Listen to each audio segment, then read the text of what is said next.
好啦，咁啊，而家到咗夜晚咧，咁啊又翻嚟蘭波啦，咁啊今次咧就第三晚夜晚咧就食蟹嘅，係啦，就 book 咗喺蘭波嘅呢間蟹吉。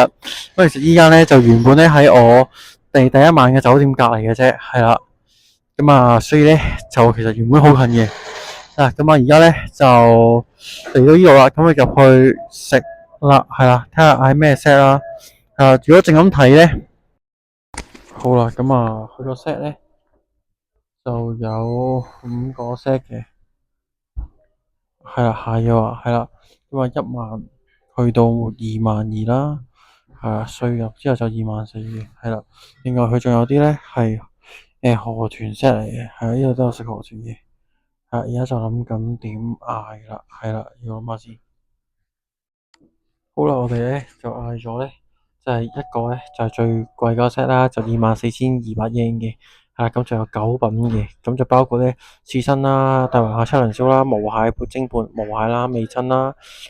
火鍋啦、粥啦，同埋個 shabu 啦，就有，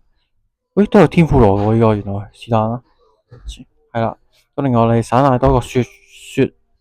嘅天婦羅，跟住同埋咧就嗌咗河豚刺身嘅，係啦，大概就咁多。好啦，跟住咧，首先上咗咧就係蟹嘅刺身啦，哇，睇到都好肥美啊！佢就幫你開咗噶啦。咁啊，呢個咧就係蛋加啲蟹膏咧，佢就要我咧 mix 埋佢啦，然之後就點個刺身嘅。呢一個咧就係應該係味噌嘅蟹膏啊，蟹肉啊，係啦，就咁食嘅。好啦，咁我哋開動先啦。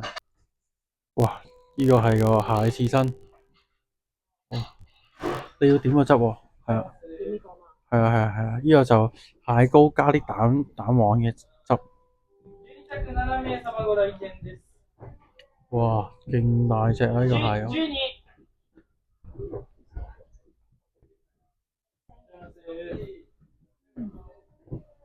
得唔得？其實因為我好少食蟹刺身啊，我唔知呢個味係叫做即係都甜咯，甜咯，同埋有啲雞蛋嘅嗰個滑咯一齊。哇，好大隻啊！我就知道個肉感好好啊。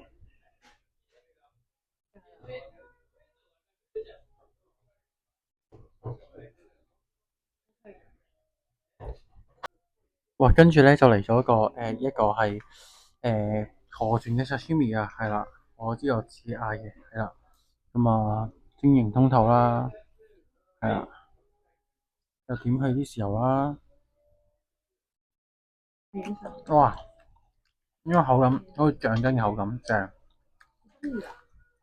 哇，跟住咧就上咗個煮毛蟹，應該係蒸嘅，呢個就咁樣，哇，呢個都有成，佢個殼粒有半隻嘅，係啦，4隻腳，跟住再加個殼半隻嘅，係啦，然之後佢就配呢一個 sauce 嘅，係啦，咁樣咯，哇，呢個都好多肉啊，啖啖肉啊，呢個，跟住咧就係呢個蟹肉嘅天婦羅啊，係啦，咁啊呢個咧就應該係個 set 嗰個嘅，係啦，咁啊呢個咧就係雪場蟹嘅天婦羅 set，天婦羅嚟嘅，有單嗌嘅，係啦。哇！呢個蟹肉好似成個蝦咁嘅樣，但係佢係蟹嚟嘅咯，咁粗嘅蟹，係啊！哇！第一次食啊，呢個就係個毛蟹咧，食到咧個殼啦，咁啊佢有個埋啲蟹膏喺度咧，哇！即刻勁香咯啲蟹膏，連埋啲肉一齊食，啖啖肉咯，哇正！哇，基本上臨尾噶啦，咁啊佢就俾咗個咧帝王蟹啦，可能個地方關係啦，張台唔夠大咧，佢原本就話有7輪燒嘅，咁但係應該係燒定好咧就俾我哋嘅，係啦，咁然之後咧呢度咧就應該係個 shabu 啦，係啦，咁樣，咁啊唔緊要啦，做食個帝王蟹下腳先啦，哇，咁啊跟住咧副妹嘢咧就幫我哋咧就擺咗個 shabu 落去啦，個底咧就係個蟹嚟嘅。上面咧就有啲蔬菜咁樣咯，係啦，咁樣咁啊，我諗真係滾起咧就食得咁啊，受蔬菜食先，跟住最尾就食咗啲蟹腳咁樣啦。